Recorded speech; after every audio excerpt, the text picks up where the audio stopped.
President Lee Myung-bak is visiting Cambodia for a series of summits hosted by the Association of Southeast Asian Nations. While there, the president focused on relations with China on Monday during a meeting with Chinese Premier Wen Jiabao on the sidelines of the conference. Our presidential office correspondent Oh Jin-ju reports from Phnom Penh. President Lee Myung-bak met with Chinese Premier Wen Jiabao Monday morning, and the two agreed on the need for the bilateral relationship between Korea and China to continue to grow under the new leaders who are set to take office next year. 원정과 총리와 함께 벌였던 지난 5년이 아주 큰 지역뿐만 아니라 세계 경제 평화에도 많이 기여를 했다고 이렇게 생각합니다.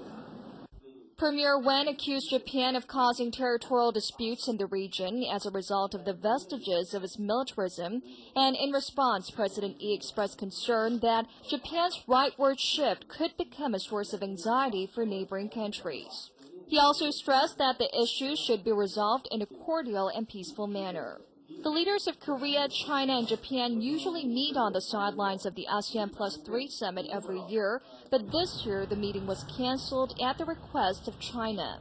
Diplomatic pundits say this reflects Beijing's discontent over Japan's move towards a more conservative government and its involvement in territorial disputes with China.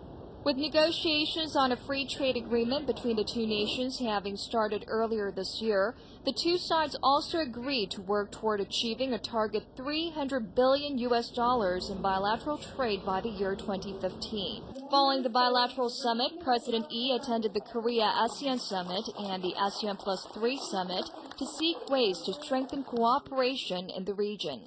Especially at this year's summit, the ASEAN+3 member countries adopted a joint declaration for a partnership aimed at enhancing regional connectivity and narrowing the development gap in the region.